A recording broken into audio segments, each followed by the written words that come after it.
looking at the underlying energy, right? We're going to be starting off with the Three of Coins, and the Three of Coins is all about setting a tone or setting a premise for your expansion, right? This is expansion in the sense of like ready to do the work, put in the effort. You know, it's patience is required here, of course, when it comes to that kind of energy. But because of course you're waiting for whatever you've been manifesting to come in. You've been putting in the work, but I feel like as well, right? This is you guys, you know, considering. Oh, excuse me. No, that's not the Three of Wands. I'm sorry. It's the Three of Pentacles. I don't know. I've seen that as Three of Wands, but this is honestly you guys planning for the future, trying to figure out, you know, based off of everyone's weaknesses and strengths, how you guys can move forward. You know, what benefits, what you guys, you know, what you guys benefit from the most working together. You know, that whole dynamic, right? Figuring out what your dynamic brings to both, you know, what does both of your sides bring to the table, if that makes sense. Like, what do you do that can help the other person? What does the other person do that can help you? But also, it's just about figuring out, you know, which, if there's a future at all to even be had in the first place, right? Trying to figure out if there is even a future between you and this individual, right? The reason why this Three of Pentacles, Three of Coins is coming up is because of the Ace of Wands. And I think I just messed up this deck too. Okay, but awesome. With the Ace of Wands. Okay. Damn. You all started out taking action on the relationship. You know, this is something that you wanted, you went after it. Definitely no holding back whatsoever. And this is now about, you know, I think you guys went with passion, went with your heart. You didn't really, you know, think about how the future would turn out. You were just in the moment with it, which is not a problem at all. So now you guys are contemplating and thinking about what plans need to be made going forward. Because there is something, you know, there's either this was reconciliation for you guys. The Ace of Wands can indicate that, you know what I mean? But I feel like there is something like there's something real about this relationship that obviously you want to take to the next level. You just don't know what, you just don't know how, you just don't know what dynamics exactly is, you know, of the relationship is really going to help you move forward. But you're planning that, you're planning forward, you're getting ready for expansion and moving forward, right? And building of some sort of stability of, you know, a long-term commitment, some sort of legacy together. Now, with this could be the one showing up though. This is somebody that is definitely, you know, again, like you've already met them. I think this person is definitely an ex, but this doesn't have to be. This could be someone that you met brand new that just hit a note in your soul that's singing to the sky right now. That y'all are in love. And I think that's, you know, you guys are just ready to just make this a reality, you know, make this real in the sense of like starting to, you know, expand in love of some sort. It's exciting. Now, starting off with this person here, pick the side, whichever side resonates with y'all the most. But this person, what they're thinking of going into the relationship is the Knight of Swords. They're ready to fight for it. This person is fighting for this relationship. They are adamant about having the victory that they feel that this relationship can bring them, right? But the thing is too, that the Knight of Swords is going into it tunnel visioning. He's not looking at other perspectives or other ideas. This person is totally going into it with their own way of thinking, their own style, their own whatever. So they're not really open to different things, which is why the Hangman is coming in for this person. This person is like adamant about fighting for something, fighting for this relationship. They truly want this relationship to happen and for this to be prosperous. But considering that they've got other stuff in here that talks about either going within or stagnancy, they have some things that they have to kind of become open about and surrender to in order for it to really start to cultivate. Now, the other person has the Ace of Cups. Now, this is, for them, this is like a brand new, this is an emotional, excuse me, I would say this is a new love thing. This is a new opportunity in love, and they do see this as that, but they also see this as an opportunity for spiritual growth. They see themselves as growing emotionally, spiritually, and allowing and trusting their intuition a lot more. This is trusting themselves a big time, because this is a door that's opening to their hearts. And I think this is for them a learning experience for themselves as well, because this is tapping into their emotional space that honestly they probably never really go into very much, right? This is someone that's very, very, probably very focused on other things, but not their emotions. So this is an opportunity to truly delve into their feels, to truly, figure out their ins and outs of what they, of their hearts, and ultimately too, going after what they want.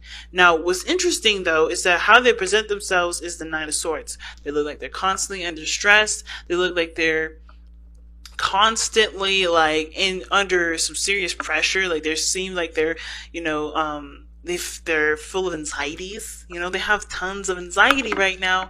And it's not because the situation is bad, because the situation actually looks pretty good. It's because they have, they're not seeing the situation externally. Okay, I see why I was thinking the Three of Wands, because the Three of Wands is actually right here. Okay, but anyway, I knew that I'm like, why am I talking about the Three of Wands?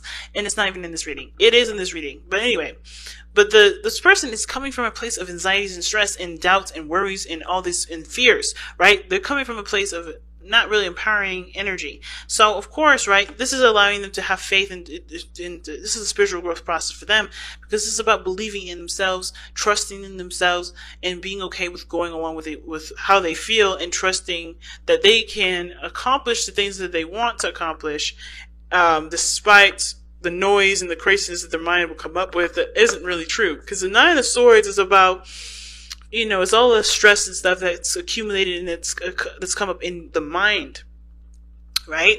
This is coming from the mind. And, it's not actually coming from the physical situation at this moment, because if that was the case, this person wouldn't have their eyes covered, as you see, right? This person is actually holding their children, it looks like, holding their children and looking out at the darkness of the swords. So, it's interesting with this deck, because this person actually is seeing the situation outside, but they're looking towards the darkness, right? They're looking towards that dark spot, the darkness in the crevices of their mind. If swords are representations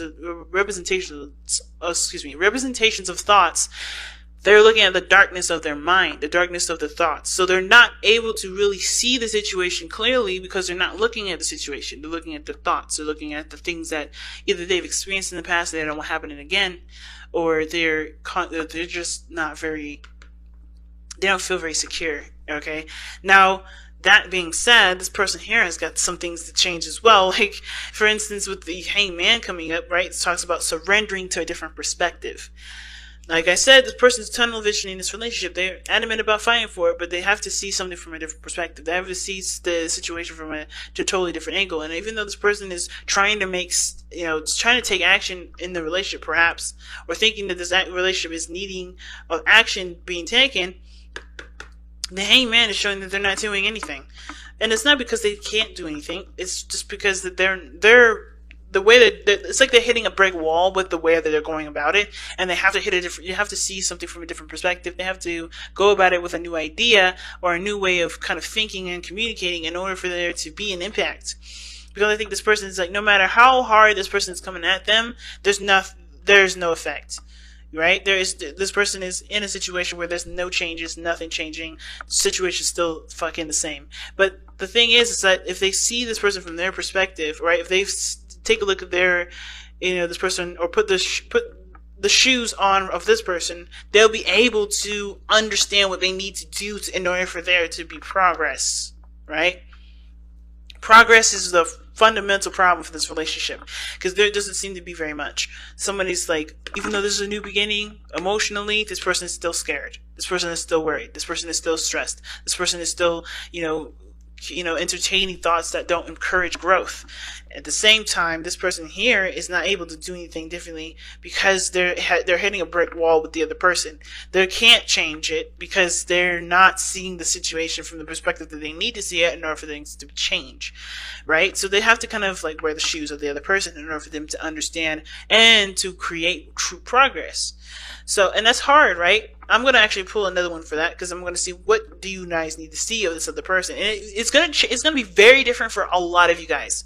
It's not going to be the same for everybody, but it does help to kind of get some sort of ideas to what area or what perspective do you need to surrender to, or is it surrendering personally, like surrendering altogether, like not taking action whatsoever, just allowing the other person to do their thing, and you just kind of be open to it, because it may be that the situation is not calling you for you to do anything, and it's you actually, this person or whoever. I say you, I mean I'm talking to the other person, whoever identifies with this person may be so adamant about getting something that they don't realize that they need to not do that. They may need to just chill, take a step back, not do anything, and actually just be open to things coming in, open to love coming in.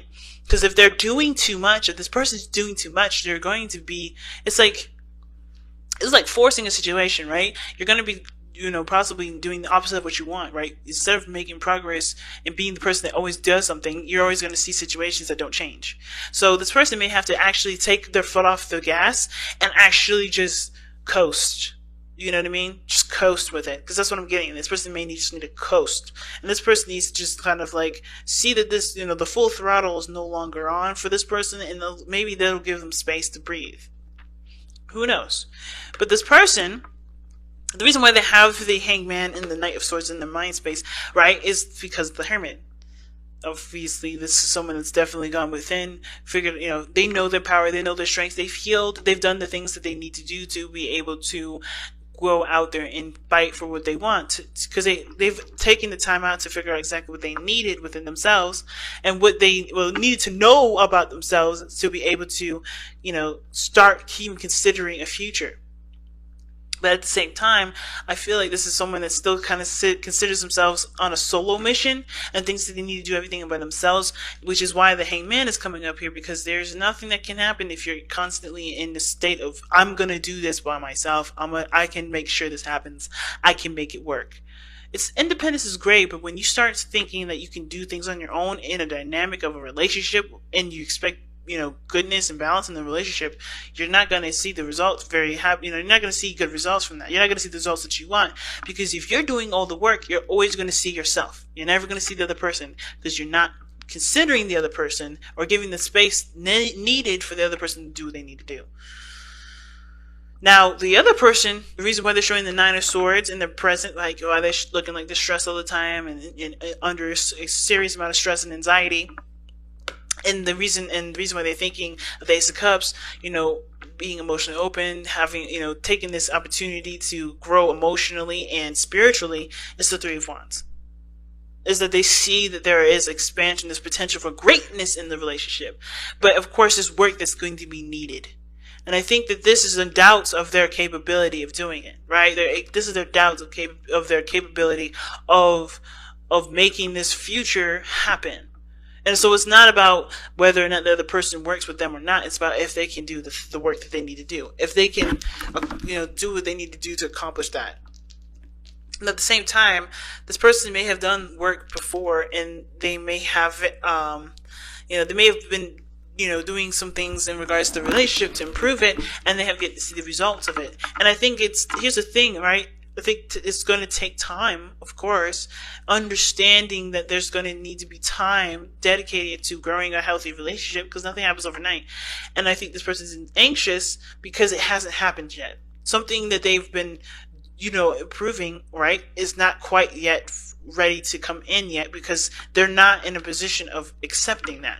So they're not open to it either. Even though they know this is a brand new beginning, their hearts have to be open, they're not open to it because they're stressed about what could go wrong. If they stop thinking about what could go wrong and be open to the possibilities of greatness to come into their lives, things can really start to grow and prosper. But right now, this person has to find the faith in the self, and the relationship is helping them do that. It's forcing them to look at themselves and figure out where their strengths are, so that way they can expand in their life. Because the King of Pentacles, it's interesting, what brought you two together is the King of Pentacles. Independence and stability that you guys show yourselves, right? It's very interesting. I'm actually going to pull an extra card for that, because I don't quite know why the King of Pentacles is coming up for, what brought you two together. It could have been that a Taurus brought you two together. It could have been that, financially you guys were, set. But the King of Pentacles knows his worth, knows his value, ready to commit. The King of Pentacles. Why is the King of Pentacles coming up as the reason as to why Sagittarius and their soulmate is together? The King of Wands. Wow, damn. Excuse me, guys, my throat's going crazy. But the King of Wands is the reason as to why the King of Coins, or the King of Pentacles, is what brought you two together. So passion and honestly commitment, like you guys felt stable and safe in this relationship. You felt like you guys were grounded enough to be yourselves. What brought you two together was you guys, okay? Like your energy, your fire, your energy of getting the person that you wanted. That's on you. Like the reason why you guys are together is because this was what you wanted. You knew your value, you knew your worth, and you went and got it. Or somebody of fire energy definitely was, adamant about having the relationship, right? Because the King of Wands only does what he wants to do, and he can be extremely ruthless. And the King of Pentacles is very practical, very solid, very stable, and they're of grounding energy. And I kind of feel like both of you guys are, well, one of you guys is the King of Wands, and one of you guys is the King of Pentacles. So you guys both, in your own ways, brought each other together. Like somebody was definitely passionate, was on a passionate kick, and somebody was like choosing, I don't want to say choosing a safe option, but they felt that they can build a relationship with you. They felt that, one of you guys is the King of Pentacles in this situation, pretty much what I'm saying. The King of Pentacles was the person that sought the relationship out, felt like they can definitely dedicate their time and energy to building something of stability, something of long-term and committed energy here. And the other person was purely on passion and excitement and the feeling of being in the moment with this individual, right? It wasn't long-term, figuring things out. Which is why the other person may be not really in a very practical space, right? Somebody's looking at the long-term, well, the other person wasn't. Okay, and I think the person too, in some weird way, the King of Pentacles either was a person that that was open to providing stability for somebody that had this creative energy that they needed, that honestly needed that space. And then at the same time, with the King of Pentacles, they may have been seeking out stability, and the other person was seeking out passion, right? So it's interesting, but you have two masters here, two masters of practical thinking, of stability, comfort, routine, patterns. Like someone is very structured in the way they are, and the King of Wands is this flamboyance, unique themselves, not really thinking about the future too much, just being in the moment. But the challenges you both face is the Eight of Coins, which is progress, hard work towards a stable, an outcome. And there's no progress being made. And it's mostly because I think there's a dynamic in the relationship that's showing that's needing a bit more, belief in love and care. Okay. Wow. Very interesting reading, family. But, wow. I don't know. I don't know what else to say, to be honest. I think I've said everything. But you guys have true love. This love is a once-in-a-lifetime love. Wow. Yeah, so, I feel like I've said everything I needed to say about this reading. Like, I'm trying to think about, what else these cards could be telling you guys. And I feel like the biggest thing that I guess to take from this reading is that, being open and surrendering to the situation, surrendering to to what's actually happening, what's actually real, what's going on. That's the best way to move forward.